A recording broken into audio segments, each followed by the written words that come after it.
Hey everyone, welcome back to The Brad Show. It's a new week, but we have your favorite cast, old segments, all mixed into one. Probably means that this episode will be even more amazing than the last. Imagine that. How does he pull it off? I have no idea. We just keep things rolling for all of you. It's a normal episode, so that means we're going to roll right through the segments and get to the most important part, the ending. See you guys. No, I'm just kidding. Where are you going? The show's about to start. Brad Show opening starts now.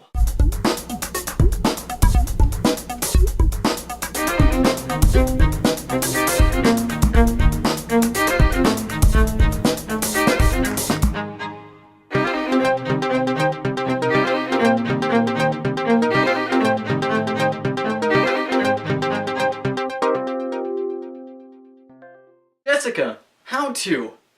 Those fit together like peanut butter and jelly. See these analogies I'm pulling off today? You can't have the sandwich without either one. Or you probably could, because I normally do. I have ham or turkey. It's not about me. It's about Jessica. And it's another how to. How to what? I have no idea. Watch the segment. Let's find out.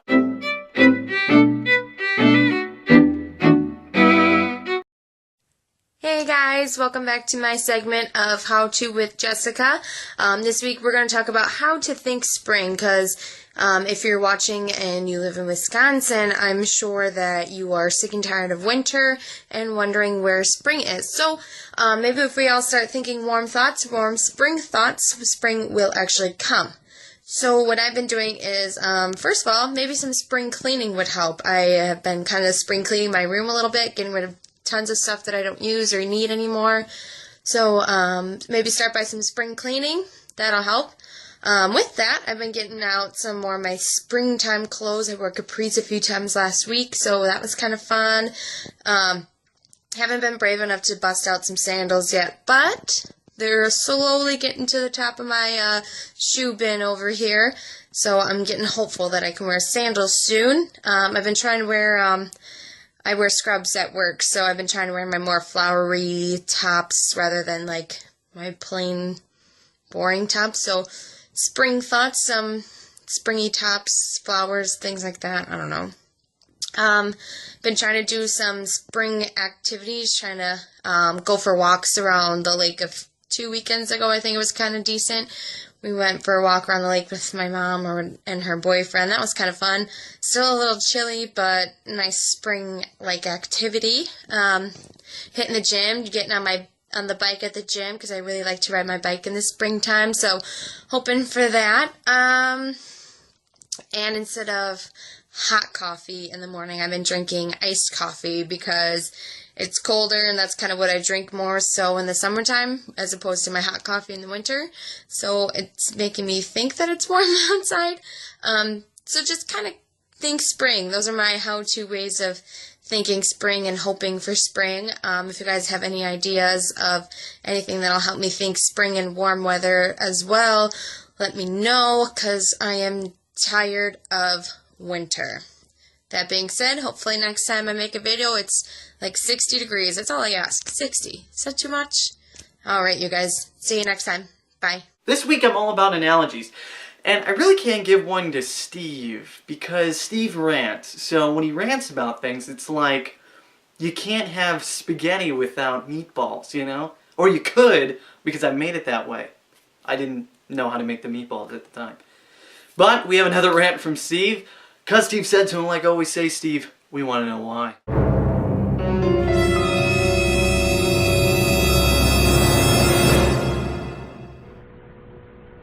Hey guys, it's Steven here with another week of The Brad Show, and Cause Steve said so. Now, pretty much since The Brad Show was resumed and I've been doing my segments, I'm doing a lot of angry shouting, a lot of ranting at the top of my lungs. And while that's all well and good, I do like, once in a while, to take a more serious approach to things. This week, I want to talk about something else. Something relatively important, and it has to do with something in our real world rather than video games. I'm talking about Malaysian Flight 370. Now, I'm not going to rant about the flight itself. No, what angers me is the constant coverage we're getting First thing, when it first happened, okay, news. That's fine. We get some news. We get some updates. A plane crashed. Oh, what's going on? Once we got past that initial point, and they just started doing update after update on the search for the plane, with no new reports, nothing really new. Oh, hey, we got a satellite image that says that there might be debris over here. Oh, guess what? That didn't turn out to be true. That's not news. That is absolutely not news. Update us with some real news. And this is mainly aimed at CNN, because I get CNN alerts on my phone, and 90% of the time, for the past 2 weeks, they've been about Flight 370, and they've given me no real update. It's just said that we searched somewhere. Sorry, poor camera angle. We searched somewhere. Didn't turn out there was anything there. Granted, at this point, the place where they think Flight 370 crashed is so deep in the ocean, it'll probably be almost impossible to locate the black boxes, which is what they are pretty much searching for.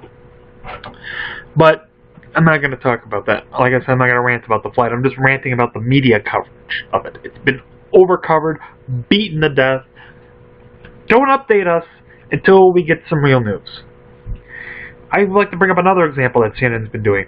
Recently, you guys heard about the mudslides in Washington State. Terrible tragedy, in my opinion, but they only gave updates when something relevant came up. Oh, number of missing has gone up. Number of dead has gone up. As grim as that is, that's still real news. Personally, I would have liked to see a news update saying that everyone was recovered safely and alive, but no such luck. But that's not the point. The point is, we got real news given to us. Every time there was an update, we got it. But there was real news. Updates on a search that are proving fruitless are not updates. Just, once in a while, maybe once every 24 hours, come up with a report that says, latest search plans have come up with nothing. Okay, that's all we need. Instead of giving us 2 or 3 posts every 4 hours about how their searches are not coming up properly. But a real kicker is, and I'm sure some of you are wondering if I'm going to bring this up, and I am.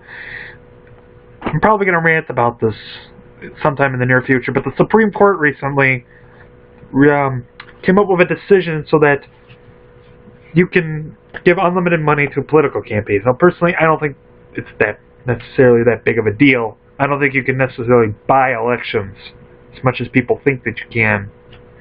I just don't see it. But my point is, this is big news. The Supreme Court would come to this decision. MSNBC had it. I think Fox News might have had it. I'm not sure. I don't watch Fox News. I don't watch MSNBC either, and I barely watch CNN. CNN was still talking about that damn flight. Yeah, that's right. I said that word because it deserved it.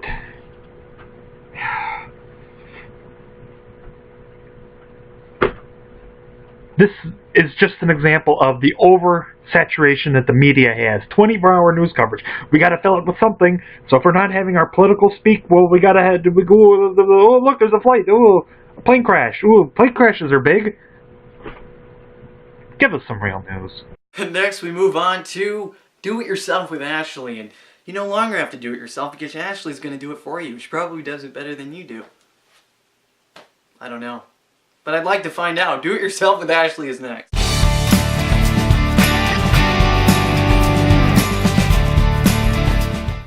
Hi guys, welcome back to the Brad Show. So today I have for you guys a DIY nail polish rack. I got all this stuff from Joann Fabrics and it's very easy to do and accessible. If you want to know how to make this DIY nail polish rack, please keep watching. So I am currently in my garage right now, and you must do this in a ventilated area such as outside or in your garage with your garage door open. I have 2 trash bags laid out on this table just so it's a lot easier and it doesn't get too messy. First, you're going to be needing white spray paint or any type of spray paint that you want to spray paint your nail polish rack. I got this from Joann Fabrics. Next, you're going to be needing something like this, or if you want to build it yourself, you can go to Lowe's and pick out like the measurements that you want. But I found this at Joann Fabrics, and it is perfect because it already has the background, and it has like the frame, so then you're able to build the shelves inside this frame. I found this damask type frame from Joann Fabrics placed over top of this, and we're just going to be spray painting both pieces white.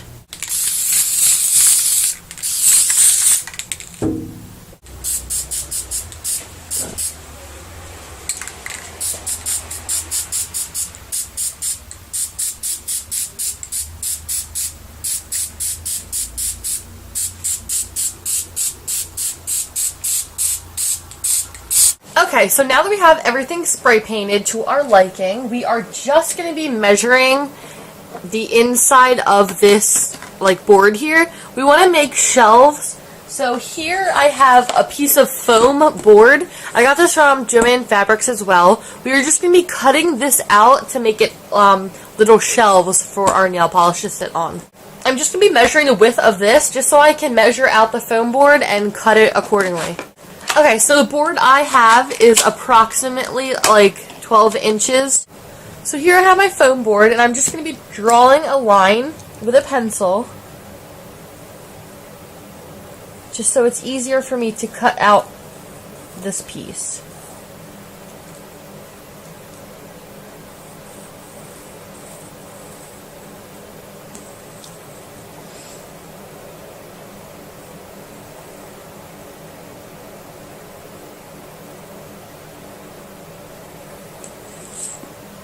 I'm going to be taking an X-Acto knife. I got this from Joann Fabrics as well. And it's just a really sharp tool that is easy to cut out things like foam board.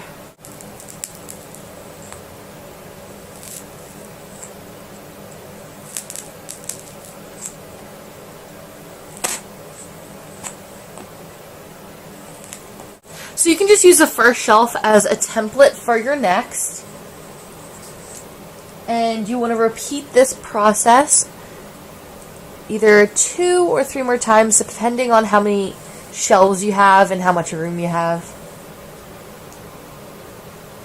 So now that we have the shelf cut out, you just want to place it in here and kind of see what it's going to look like. So we're going to need either 2 more shelves or 3 more shelves. It really just depends. So it just really depends on the size of your nail polish. Take one of your longest nail polishes and place it on the rack, and you want to make sure that it fits like even your tallest nail polishes. So you just want to put some nail polishes in here just so you see exactly like what it will look like. You want to be able to take it out and not have to like hit like the shelves, and you don't want it to be like in there snug. You want to have like perfect access, take it in and out.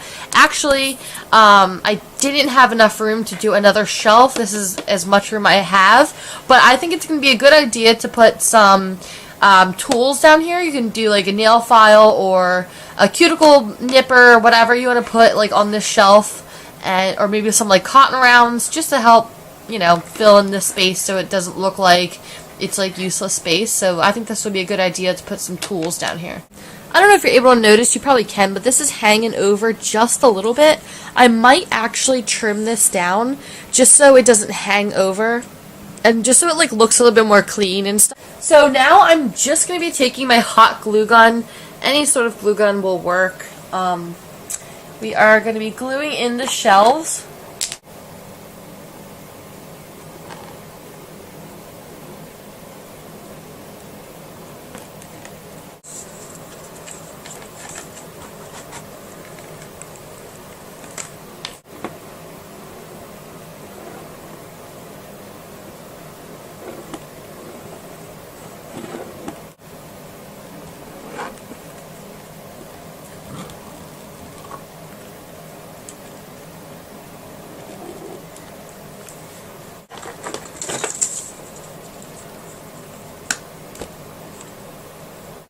Now it's time to glue on the frame. You just basically glue this part on, nothing serious to it. You do want to make sure that it's kind of lined up like nicely because this frame is a bit smaller than the actual thing, but it's okay.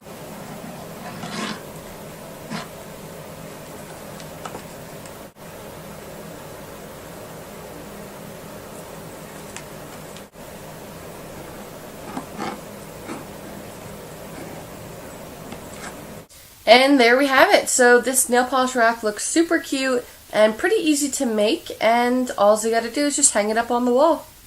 So as you can see, the nail polish rack is super cute and it presents your nail polishes in a beautiful way, and you can just customize it to how you want it to look and have it fit your room. I spray painted it white because most of the stuff, all of the stuff in my room is white. So I hope you guys get to go out and try it, and we'll talk to you guys later.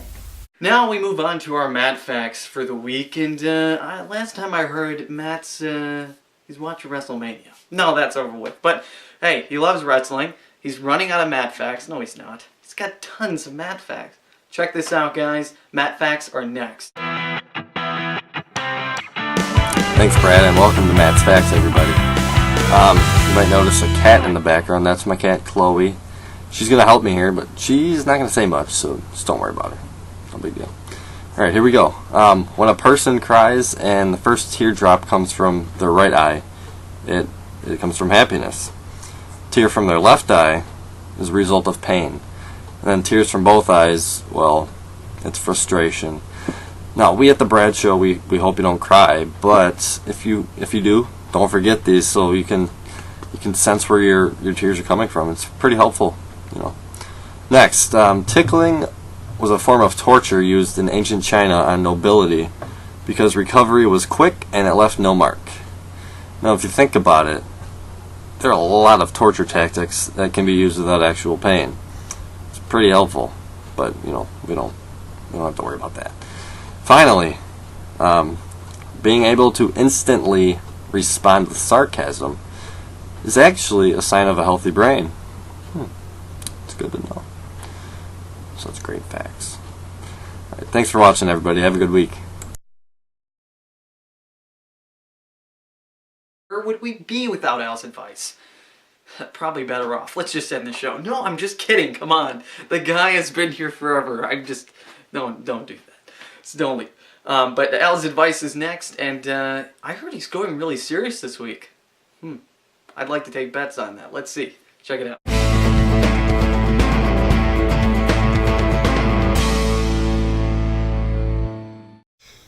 Hey bros, welcome to the Brad Show. Welcome to another series of Al's Advice.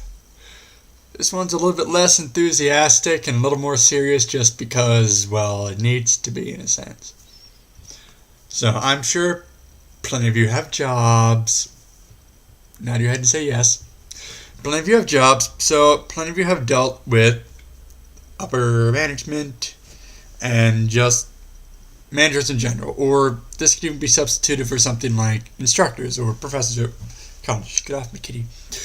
So, what I'm going to give you advice, or a little bit more of a how-to, is how to phrase a request to a boss, or a manager, or a professor, or some person who is higher on the corporate ladder than you, or professional ladder, or whatever ladder you want to call. They're just one rung higher. Or two. You know what I mean. So, trick is to do this quickly. Not necessarily quickly, but get it over with. See, the thing is, when you got to take into account when you're talking with your boss or when you're talking with your manager, chances are they've probably heard the request you're going to ask, or they've probably heard some variation of it many times. And they're also probably busy. Even if they've taken time out to talk to you, that still means that that's time that's not doing other manager type stuff. So, be quick and to the point about what you're trying to ask. Don't beat around the bush and spend 5 minutes to say, I'd like you to move my shift to this day, or I would like to do whatever it is you need to do. Be quick and concise. That'll work well. Another thing, be polite. I cannot stress this enough. Do not try to intimidate your boss or your manager for a couple of reasons. First, if they're easily intimidated, that's not good in the first place. Plus, if you manage to intimidate them once, it may not work the second time. Either that or it will, and you think it's going to work in the next workplace, which will bring you to reason number 2. if you try to be rough and tough with your boss, you will very likely get fired. And that is not good for anyone to put on anyone's resume. Because if you say that they can call and your boss and your former boss says that, yeah, I fired him because he called me things he shouldn't have called me when he was trying to get something he shouldn't want him to get. That is going to look very, very bad. So you be polite. I mean, this will work also in any situation. You just need to be polite and to the point about what you're trying to get. Now, if they do acquiesce your request, for those of you who speak fancy, if they say yes, then awesome. It's good for you. Be sure to thank them a couple times. And then just get out. Don't waste any more of the time. If they say no, you probably can ask why not. And if they give you the reason, then just say okay, and then go. There is no point in prolonging or arguing something that will probably not be changed in the first place. So if they say no, then you need to learn to accept that graciously, because that will also look good. Because if you start whining and trying to argue with them, then A, it probably won't make them want to get your request through anymore, and B, you'll probably have less of a chance of even being listened to in the future because they know if they say no, you're going to start whining again. Yes, whining. Nobody likes whining. I'm not going to do that quote. But yeah. Yeah, that's my advice for the day. Hope you guys enjoyed it, and I'll be back to my old self hopefully by the week after, or rather next week. So I'll see you all then. Bye. Well, that's all the time that we have for in this week's episode. Check us out next week. We have a special guest appearance. Yes, that's right. We're going to have a couple of those coming up in the next few weeks. And Season 7 keeps on rolling. And it's getting nicer outside. So eventually I'm going to be shooting outside. That'll be great too. Like us on Facebook by searching The Brad Show. And we're on Twitter now at _Brad_show. Tweet us, please. Comment the videos. We want your input. If you want to be part of the show, let me know. Let the cast know. It's going to be great. And it's always a fun time here. I love being with the cast. Enjoy working with everyone. It's always been fun. And look forward to doing more episodes. So stick around. Brad Stefani signing out. Take care.